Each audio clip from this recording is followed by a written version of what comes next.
Good morning, dear friends. We survived another night. And it's tax day. The 15th of July.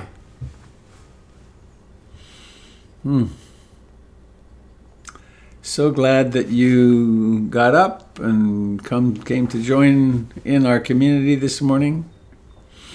Looks like a really beautiful day here in Portland. I have the Buddha Broadcasting Network tent back up. I'll be migrating there this afternoon, I think, for tomorrow morning. So here we are. I have a poem or a little story. And in case any of you don't know, stumbled into this, I'm Robert Beatty. I'm coming to you from Eastern Beaverton, Oregon, and affiliated with the Portland Insight Meditation Community, which is 12 miles that way. A beautiful meditation center that we are not able to use right now, but we will. And check out the website, portlandinsight.org. There are many resources and several other fine teachers that you can connect in with. So I don't have an attribution for this. It's just been here for a long time. The story goes that once a cobra was so impressed by the gentleness of a monk who lived in the forest hermitage nearby that he asked to become his disciple. The monk agreed, and knowing that snakes can be quick-tempered, thought it would be appropriate to teach him metta, loving-kindness meditation. The cobra proved to be a good student, meditating regularly and becoming more good-natured as a result.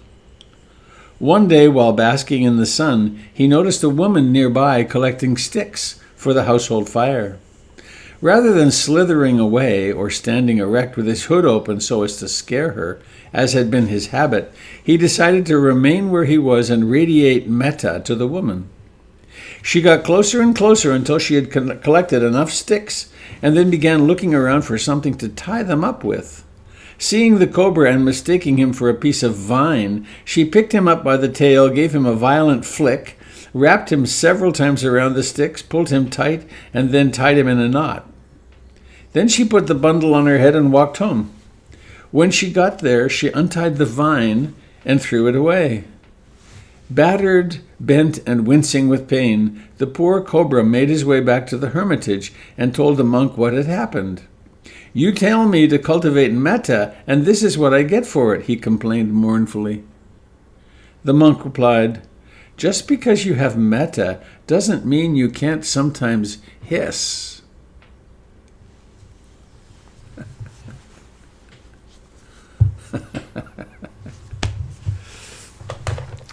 So, deep meaning in that one, huh? Hey!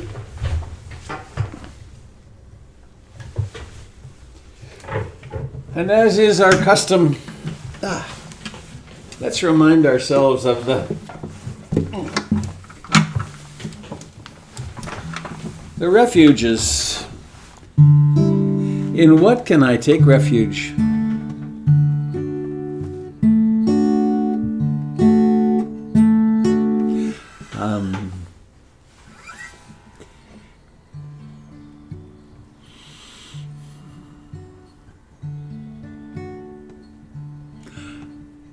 I've been observing in myself one of the realities that creates distress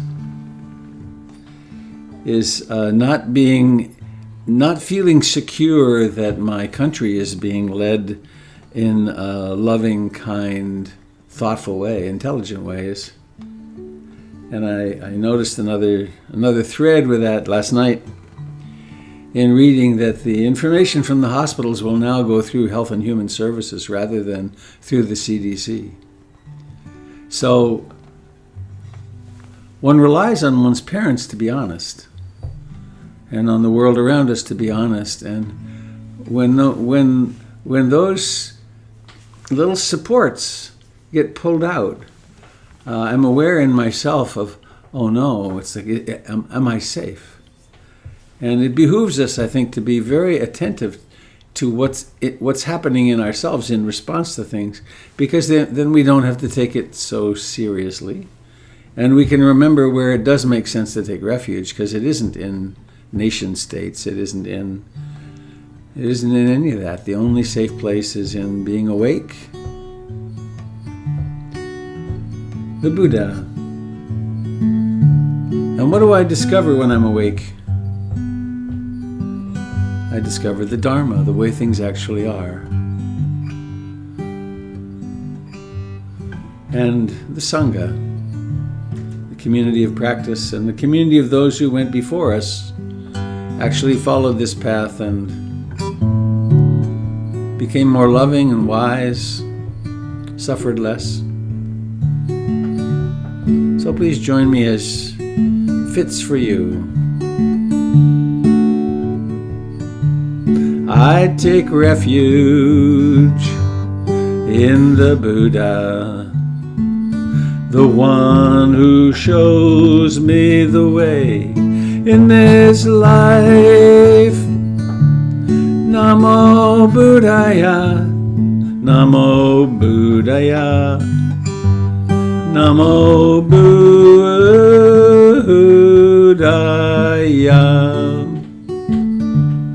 I take refuge in the Dharma, the way of understanding and love.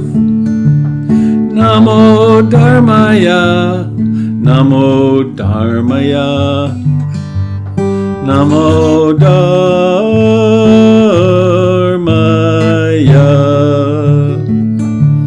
I take refuge in the Sangha,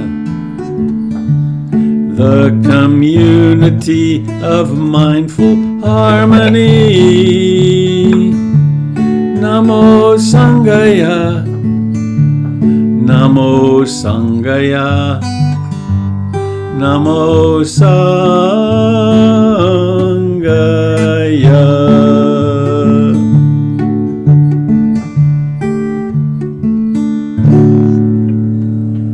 I take refuge in the Buddha, Dharma, and Sangha.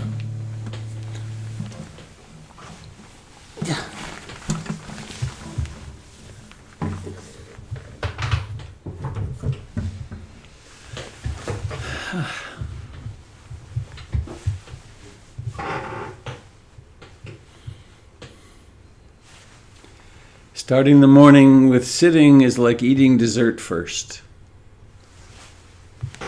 Might as well get to the best part of the day right off the bat.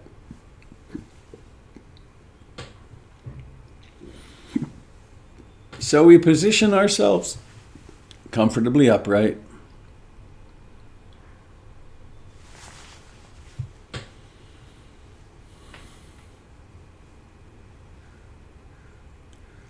It really is best not to contort yourself when you're sitting in meditation.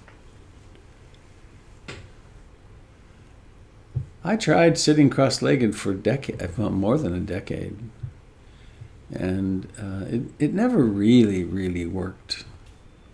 And I graduated to a sitting bench, a Seiza bench. That worked a lot better. And then with my leg injuries, the chair came along. And it's good to remember that this is a training of the mind and heart. It's not a training of the body particularly. So comfortably upright.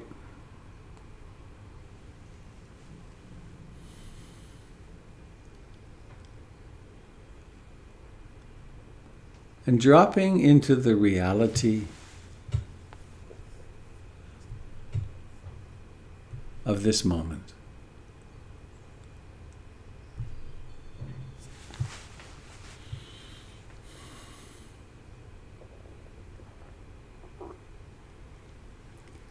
Dropping into the truth of the life in this body right now.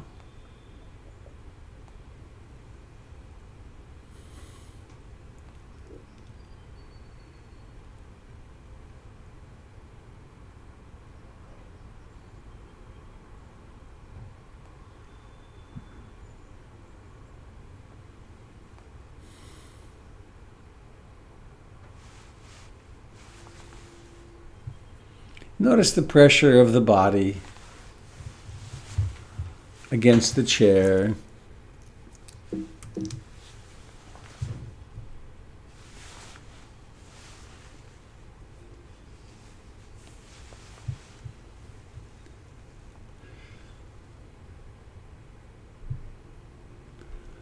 Notice the life in what you think of as your hands.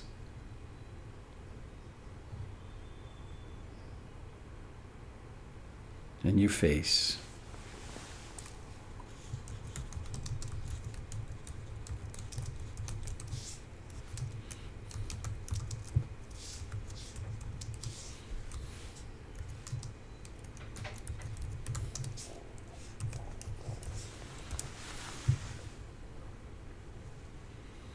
And notice the fact of breathing.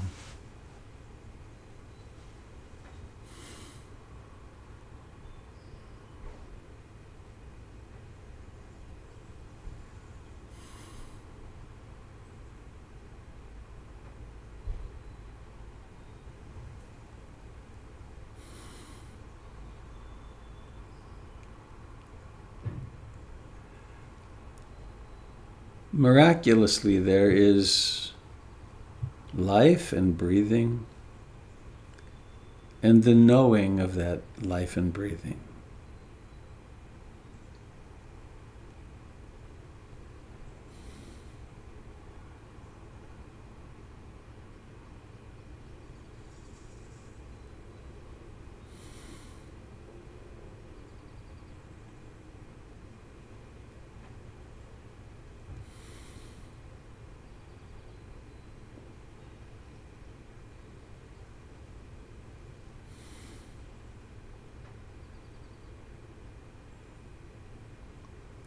Each breath has a beginning. It has a middle and an ending.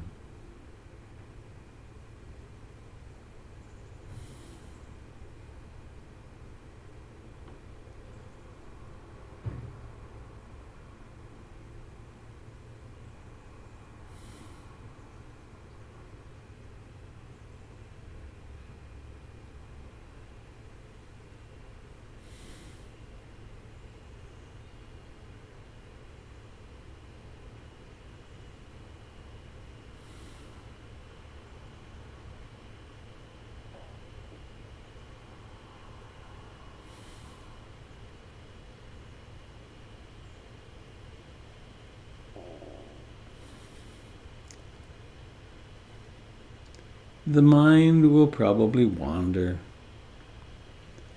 There may be a mood, there may be emotions.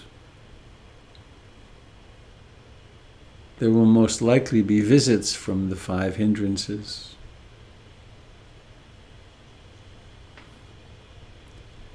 This is the life of a human being.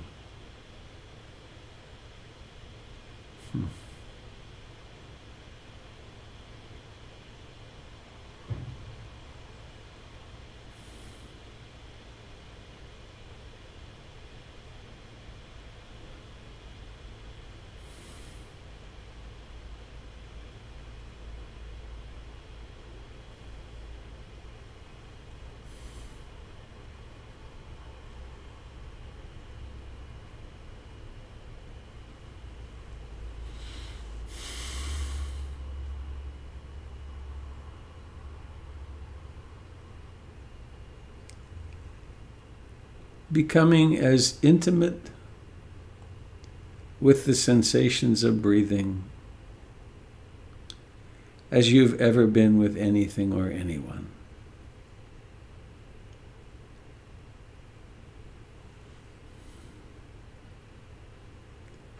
Embracing it as you would a newborn child or a beloved who's been absent or lost or sick. Oh, it's you. It's this breath right now.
We are cultivating the garden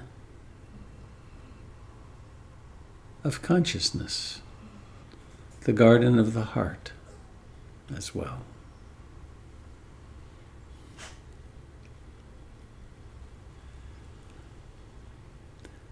The weeds come in the form of the 5 hindrances and emotional storms and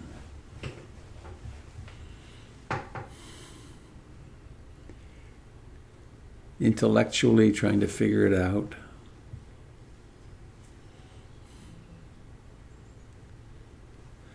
And the crops that we plant and then harvest are moments of concentration, moments of mindfulness,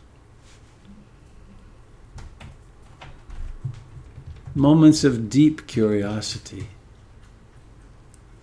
of persistence, of joy, of tranquility and equanimity, great ease, the pleasure of simply being alive.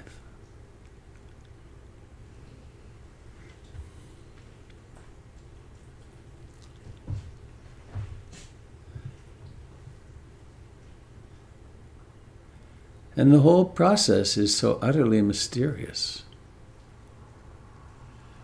Where does mindfulness come from?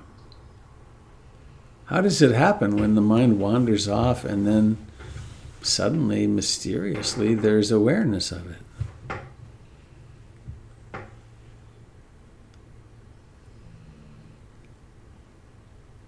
How is it that it's possible to make a decision or an intention to stay with the sensations of breathing and actually do it, even if for a few seconds?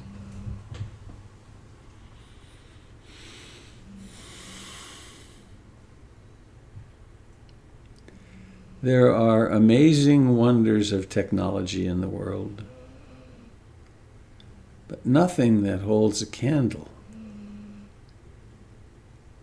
to this capacity of waking up.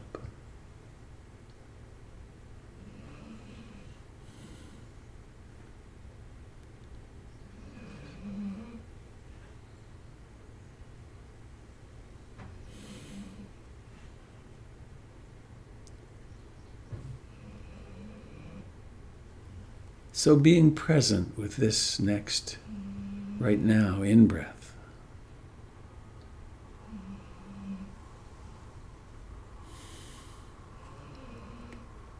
Notice how it rises to fullness. Chest and abdomen expanding, or the sensations as the air rushes through the nostrils.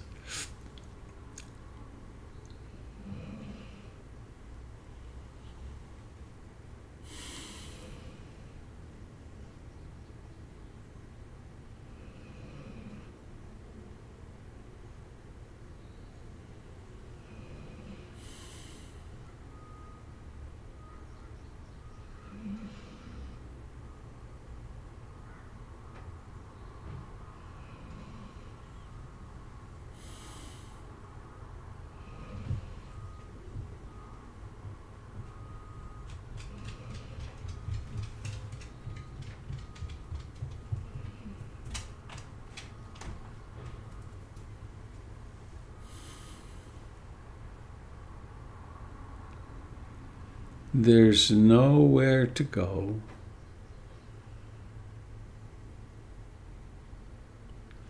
Nothing to do.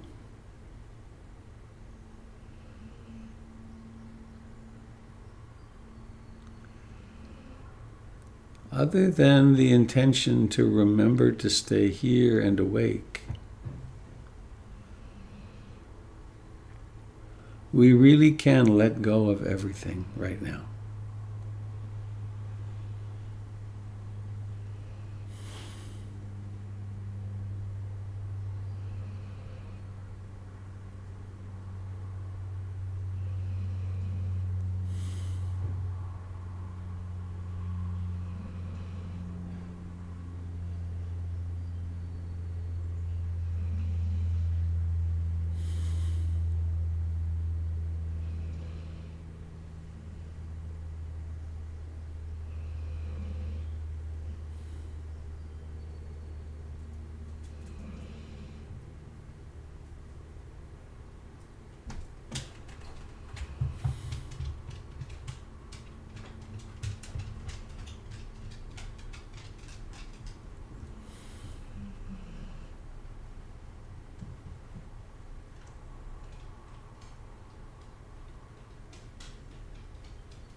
the map.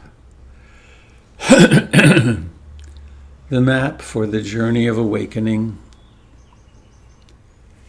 is very clearly articulated in the Eightfold Path.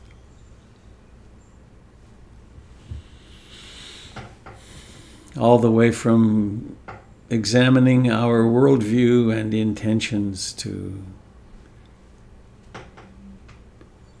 clarifying and improving our speech and livelihood and behaviors, to learning how to work skillfully with the mind to restrain unwholesome mental states and to bring other more positive ones into being, more helpful ones. And particularly the strengthening of the wings of awakening, the capacities of concentration and mindfulness. We stand, as they say in that metaphor, we stand on the shoulders of giants. From the Buddha on down, generation after generation, people have kept this journey alive.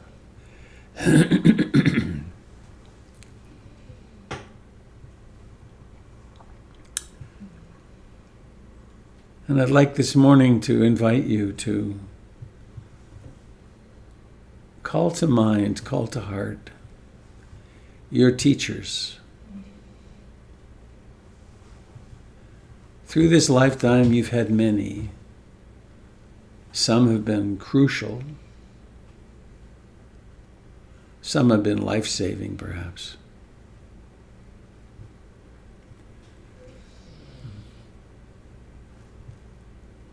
And I like to put it this way.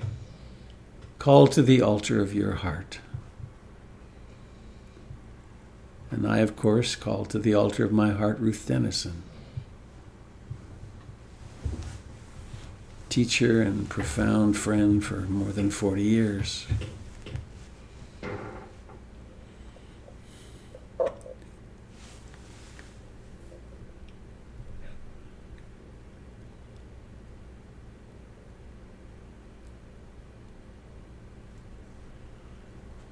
Say the name of your teacher or teachers.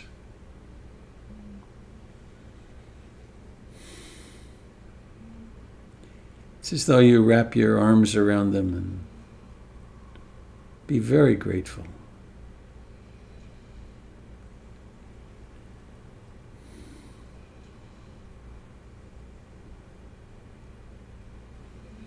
And don't neglect your elementary school teacher or your kindergarten teacher who was so kind, or that person at camp, or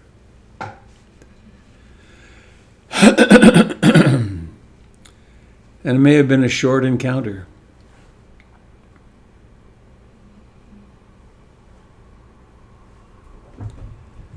There was a monk called Ajahn Mun in Thailand, and it was his encounter with Ajahn Mun that resulted in Ajahn Chah's awakening, he said. And that was true for many, many monks, probably lay people too. Ajahn Mun somehow or another potentiated all of the best in everyone.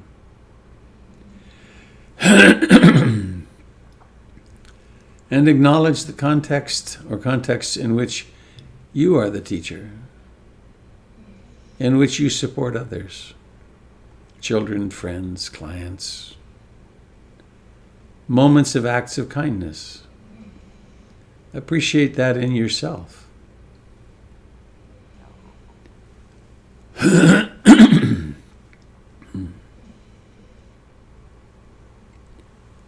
On the in-breath,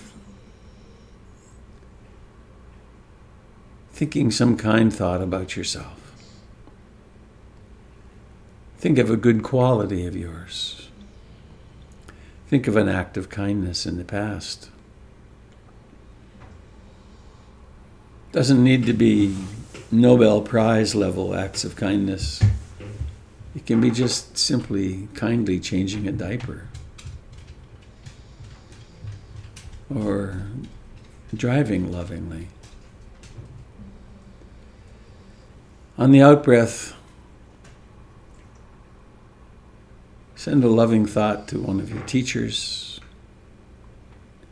a friend, the world.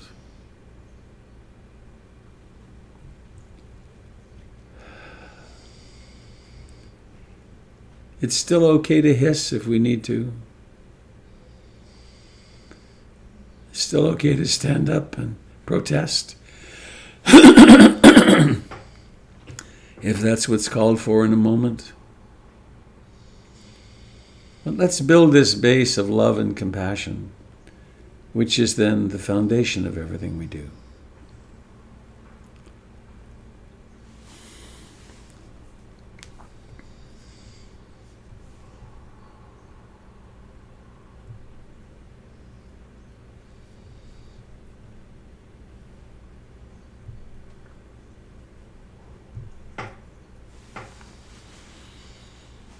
And please now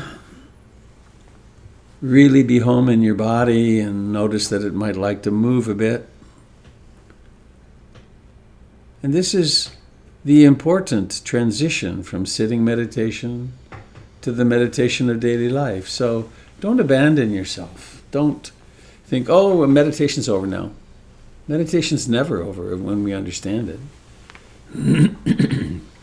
Stretching, feeling the life.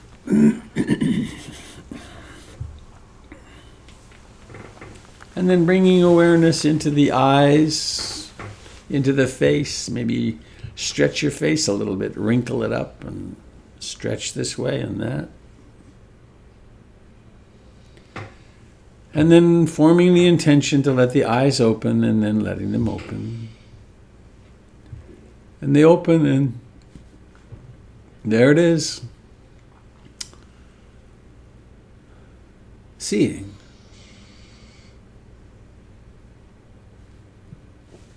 Seeing. Knowing of seeing.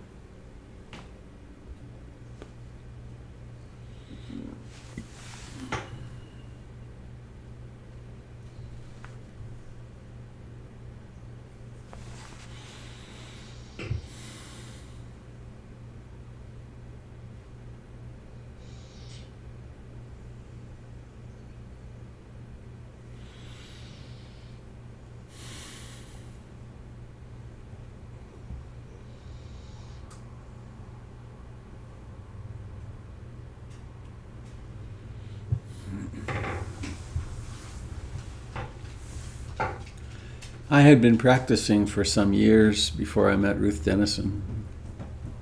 Done a lot of 10-day retreats. And then I went on that first retreat with her, and the practice was really different. There was a real continuity in every activity, and she had us dance and move, and actually, there's a particular image that I have from a retreat on which Doug Pullen was there. And we left together in different cars to come home. And he was ahead of me on there's a straight stretch just a little north of Brighton Bush on the back road that comes through Estacada. And his car was going straight. And the sun was coming from the west, and he had a little prism dangling off his mirror. And he would pass through a flash of sunlight, and the prism would just blast. And I was so aware, or there was so much awareness, of seeing, of driving, of being present, effortlessly present. And it then became clearer to me that the truth that meditation really isn't about sitting down somewhere doing some special ritual. It's about being awake, and that being awake we're capable of that in every single activity. And that's one of the reasons that I always like to do this transition consciously. And from here, we're going to get up and move around and do our whole day. But why not have the intention to do it mindfully? I went to Home Depot yesterday, or the day before, I guess, and as I got out of my car, I dropped into really firm presence. And I walked mindfully into Home Depot, and I did walking meditation through the store.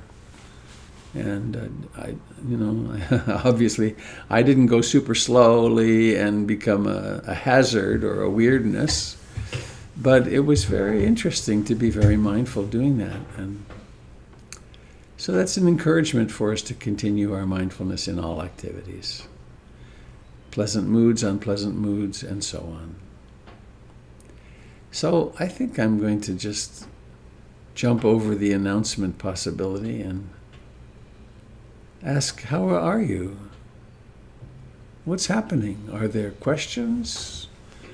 Are you having successes to share or challenges you'd like to share in this time of COVID?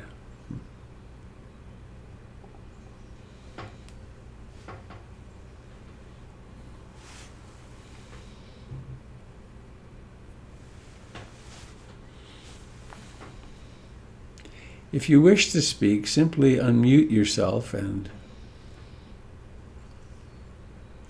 there you'll be.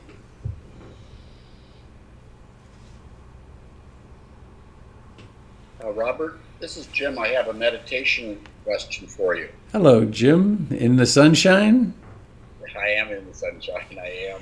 Yeah. Breathing in, I was feeling pleasure, and I wasn't sure if that was a hindrance or not. But here's the question. Never feel pleasure. The question's about noting. Yes. And I have found that if I am saying in my head something like rising, rising, or falling, falling, that seems to, in a way, occupy my sort of speech center and makes it much less likely that the mind will wander into all these other sorts of places. But then it also kind of feels like it's cheating, or I'm talking to myself. And so I wonder if we could address the why we have noting and why it works or why it doesn't. Well, noting is pretty time-honored, and I think you've put your finger on an important aspect of it. When the mind is very discursive, using that very function of mind, that region of the brain actually, that likes to think so much, you can. It's kind of like jamming it by thinking, But it's very small. Noting is like 5% of our life energy. It's just a little point. And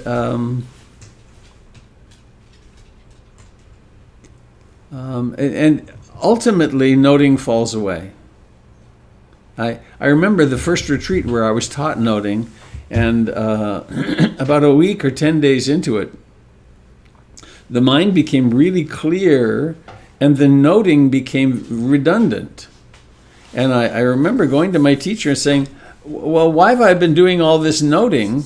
Because this is so much less work, in a way, simply being present. And what I was overlooking was the fact that I got there partially by the fact of the noting. The noting was a very useful strategy for a time. It's sort of like like training wheels. Yeah. Is it training wheels? Uh-huh. Get to a point where you don't need, it helps you get going initially on being present and not wandering. And yet, as you get more used to riding your bike, you can take off the training wheels. Okay. And the training wheels are handy because when life throws one of those big bowling balls at you and all of a sudden you're in grief or challenge of some kind, then you can stick them back on and you can have some more mindfulness and support. Thank you. That's very helpful. Jim, why don't you say a little invitation for your Qigong Day? Okay, I've been hesitating because the people that collect the trash are outside, so you may hear some strange beeping noises. But on Saturday, they won't be here. So at 9 o'clock on Saturday, we'll be learning some new Qigong movements where we can bring our loving awareness to every muscle, every tendon, every ligament in the body, moving slowly with attention and loving awareness. That's what we're going to be doing for 4 hours. We'll have a break in the middle where you can get away from the screen for a while, but 9 to 1 on Saturday, July 18th, and the link to register is on the chat site right now. Thank you. Thanks, Jim. And the trucks left. It was wonderful. The beeping stopped.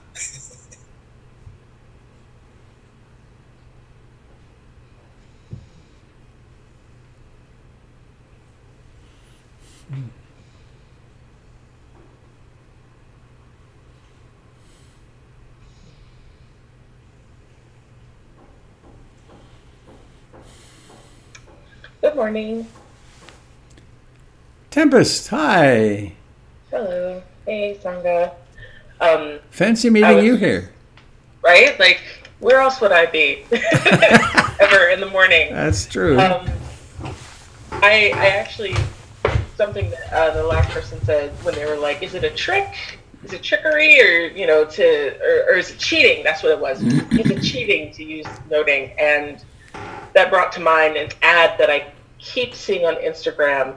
It won't go away, for this like meditation stool that vibrates, and it's like it vibrates and it gets you to your ultimate place where you can deepen your meditation. And every time I see that, I'm like, that's cheating, and I just scroll past. But I always find it interesting, like the instruments that some people come up with to make it so it's like meditation can be easy. It's like meditation already is easy. You just sit there and breathe. But I always become amused by that.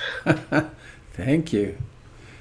Makes me want one, though, a vibrating seat. I mean, gosh. I mean, I would love a vibrating seat, like in general. It also, I think it has heat. Like, it just seems like it would be a really nice seat to sit in, like, for any reason. But Right. it's like deepen your meditation with heat. Okay. I was teaching at a conference, I forget, it's a long time ago, somewhere, and I had a lecture thing to do, and there were two guys there with an electronic device that you put on your head and you put in your ears, and it played music, and it was guaranteed to cultivate some state. And I was disappointed, and they were disappointed, because I was one of the prominent speakers, and I tried their device, and it did nothing to me. It was like, well, there's sound, and okay, right, but maybe I used it wrong or something, but I did not invest $250 in one because it seemed like silly, actually. But there are things. They're doing very amazing work with. There's some. I don't really understand it, but I know someone who's extremely depressed and did a therapy where they used big magnets, and for every day for a month, and it helped her break out of the depression. So, who knows? I have to be careful with my arrogance that couldn't possibly work. So be willing to try things. Thanks, Tempest. Hi, Robert. Hey, it's Christopher. started the meditation this morning talking about, or quote unquote, leader not leading the country with compassion.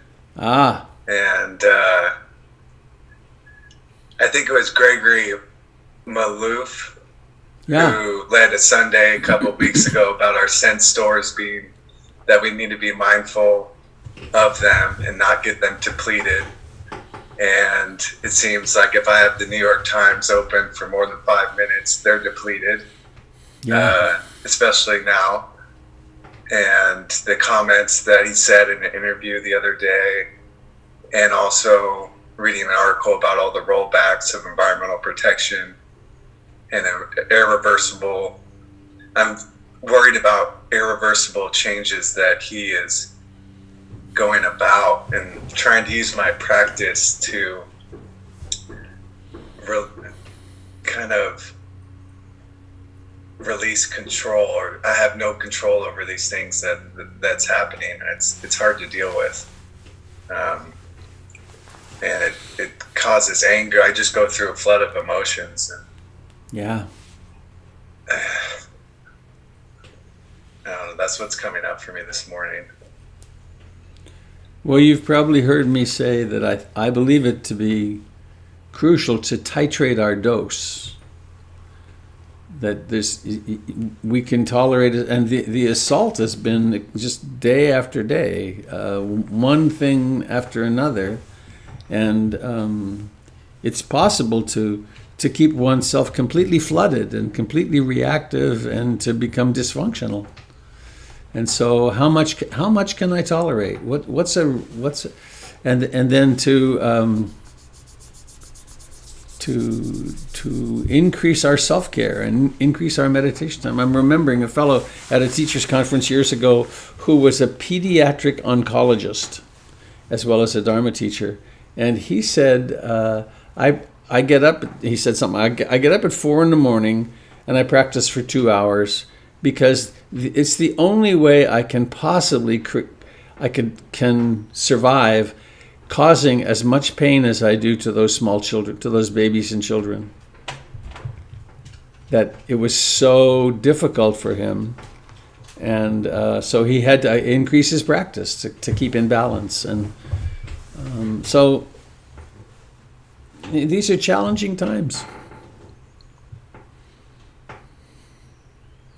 Well, I thank you for this practice. It's definitely helping, and it's a good way to start the day. It is the best way to start the day, isn't it? Yeah. Is that a Bodhi leaf you have up there? It looks like a Bodhi leaf in the frame. Oh, that's my friend who's an artist. That's a split leaf philodendron. Oh, how beautiful. Yeah. Nice collection of a nice spread of pictures there. Very nice. Thank you. It's nice to wake up to. Yeah.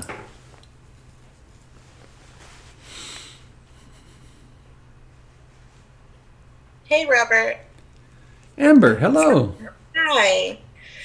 So, a couple things. I really dug what you said about starting your day with meditation. It's like having dessert first. That just like, gosh, it brought such a great smile and warmth to my heart. Mm-hmm. So I will hold on to that for years to come. Great. Wonderful. And, you always speak of, thinking of your teachers, and one of the greatest teachers for me is my madrina, my godmother. And she has a saying, I always eat dessert first because you never know what's going to happen next. And it just reminded me of that so much.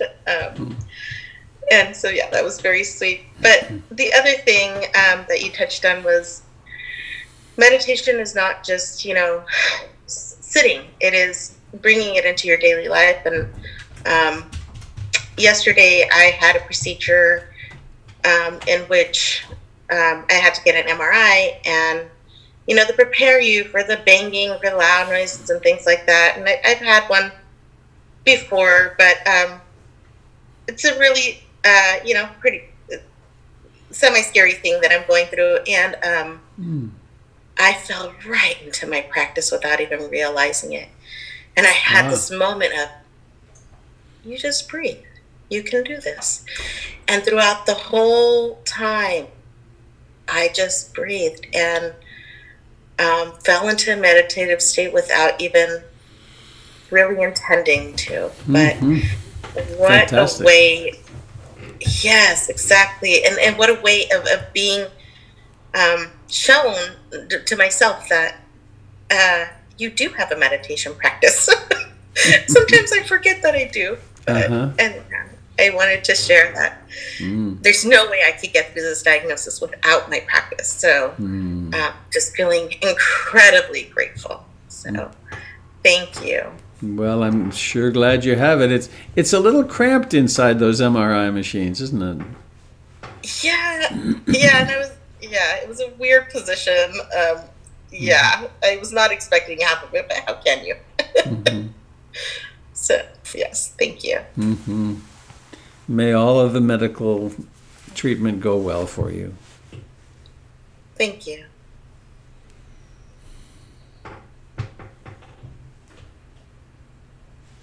That brings me to a thought. Hi, Francine. Good morning. Good morning.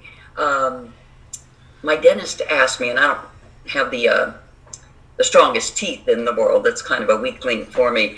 And my dentist asked me, and I spend a lot of time with him sometimes. How do you do this? How do you do this? And I realized I don't leave my car. When I get to the parking lot, I put myself in, I thought was kind of a, so that when I get in the chair, I only hear the noise around me.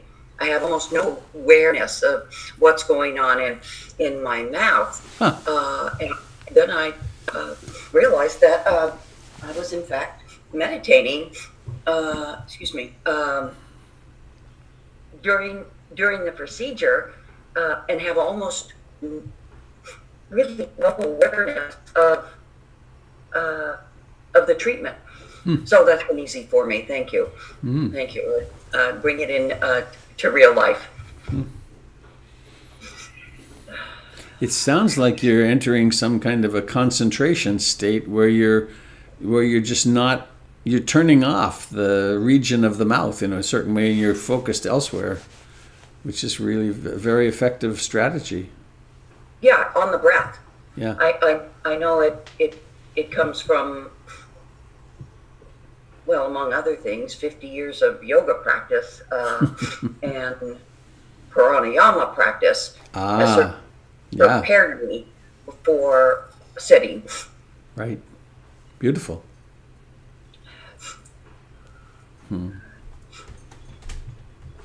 I like to visit your pink world. On my screen, everything's pink where you are. It's quite pretty. Oh, lost the sound. I said, this is the east window, and I sit here in the morning. I've turned most of my furniture to face outward. So there's a lot of sunlight that's coming in. Beautiful. On this side of the house. Yeah.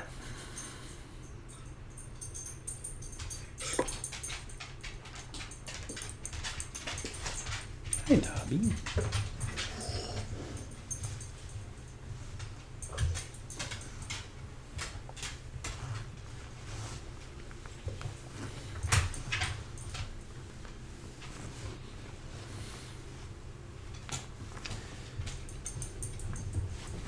I have a medical update on our black lab, who is right here beside me, having me pat her, and she's good. She's still on some medications, but the crisis is over. Her ears are no longer swollen. Being in body's so unstable. You just never know.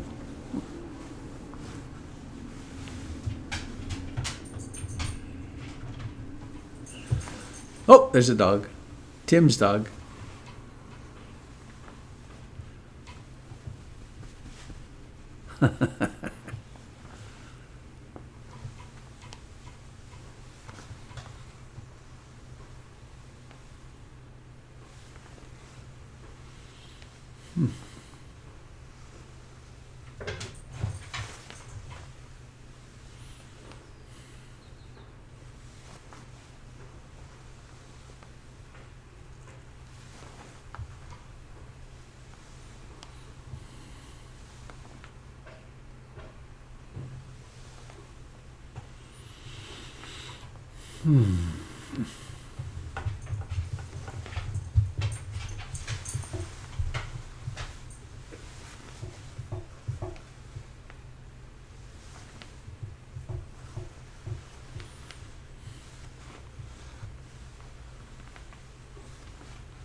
Oh, a cat.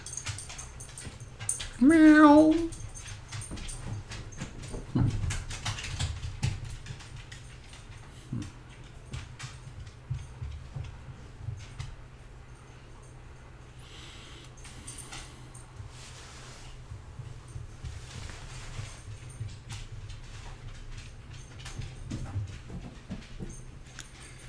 I had a chance for a little compassion practice. I guess it's the day before yesterday now. The days kind of get all mixed up. When I went to pick up Dobby from the emergency clinic, that there's no going inside now. They come out to the car and they deal with you there. And I was waiting a while and got out of the car and was walking around, and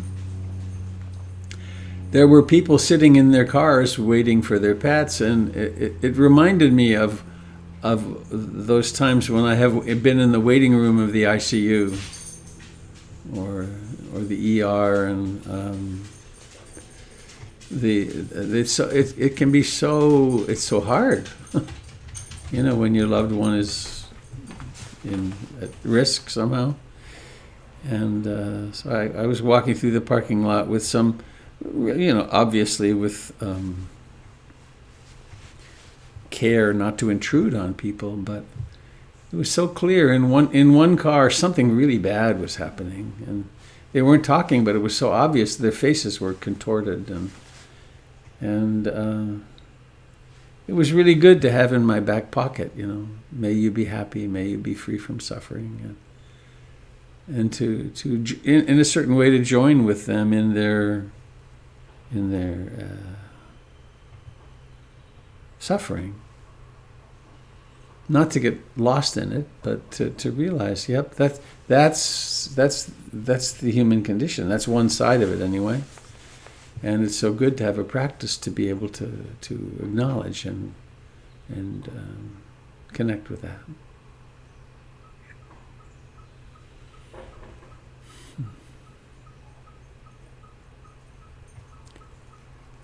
Well, we're a little after 8. Anybody sitting with something you'd like to share? Robert, it's Pamela. Pamela, hello. One of the, sitting today was, I tend to have a lot of us do have a really busy mind. And what quieted me the most, somehow my parents, who have been dead for a long time, came to mind. And I just found myself almost floating in gratitude for how much they loved me and loved each other.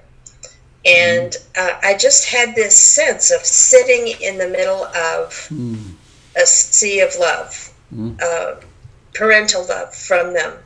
And it just, I was just, at one point I thought, well, I'm distracted from my breath, but it just felt so good to just sit there for a while in that sense of loving Mm. that they gave me. So I'm still feeling it. It's really I a can nice see. place to be. And I'm getting a little contact high from you. Now, be sure to remember that the breath is training wheels.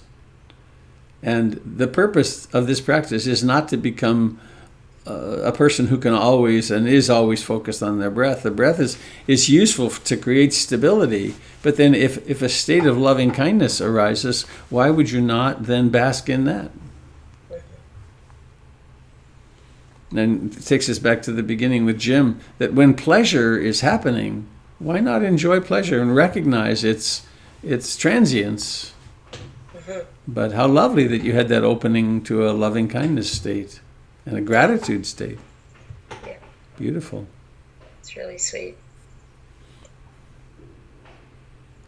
There's a William Blake poem. She who binds to herself a joy doth the winged life destroy. She who kisses the joy as it flies lives in eternity's sunrise. So I think that's a really lovely articulation of when the joy, when the beauty, when the pleasure is there, yes, this is it. And then when it vanishes, yeah, that was that. Now I'm where I am now. But we can really get caught in that clinging to having it a certain way, which is the root of a lot of addiction, of course. I want that state again now. Thank you for sharing that. I'm kind of smiling inside here. Well, time for one more statement if there is that there, and then we'll sing our way on into our lives.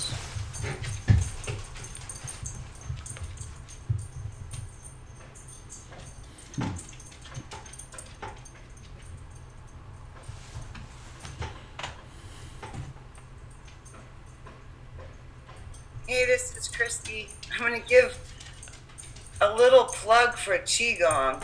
Can you hear me? Yeah.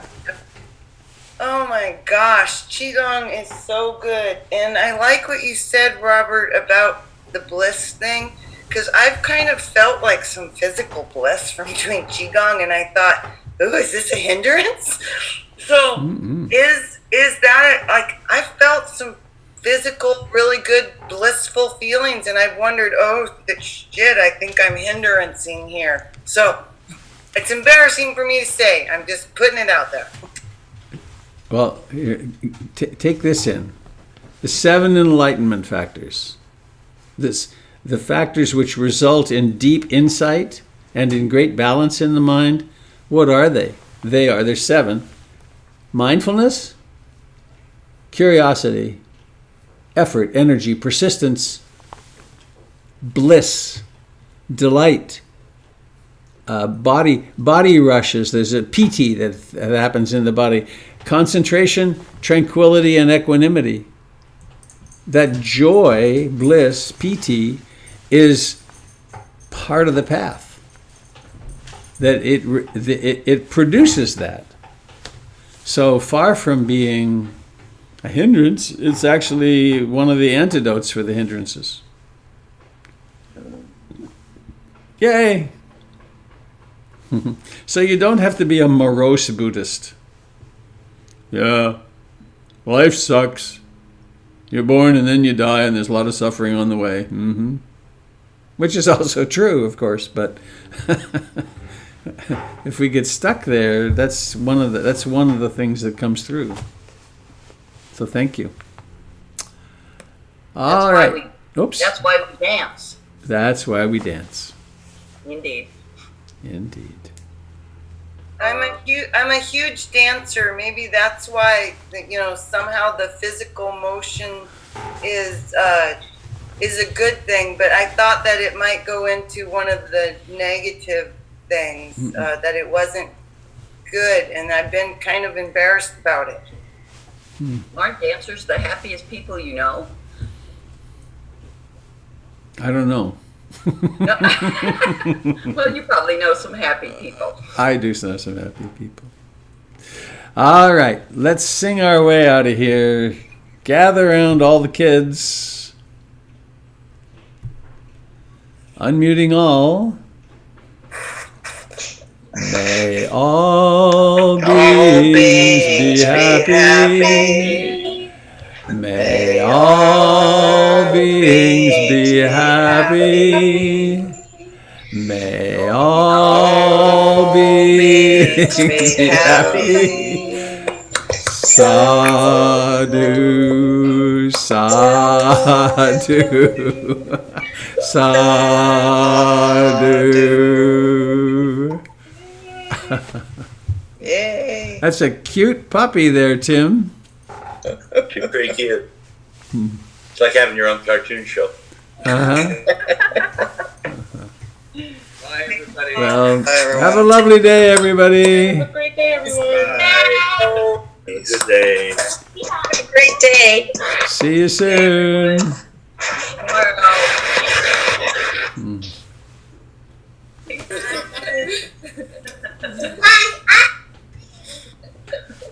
My best friend's there. Oh, hi. Hi.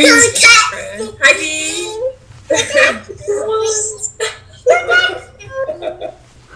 Can you touch the screen? You can, but it doesn't do anything. Say hi, Bee. Hi. Say hi, Robert. Hello. Hello. Oh, what a treat. Good morning, Alicia. Hi, Robert. I'm very excited as we're getting closer and closer to the day. I'm excited too. I'm excited for you Mhm. and for us. I've been running a soaker hose along the line where I have to dig the trench, so it's easy to dig now. Yeah. Yeah, it was like rock before. Sounds like you've done lots of preparation. So Yeah, it's almost here. yes. All right, happy trails, everybody. Bye, everyone. Love you all. Sweet Thank days you. together. Amen. Good morning, Linda. Bye bye. Okay, that's good. Goodbye, dear friends on Facebook and YouTube. I hope this was a very useful time together.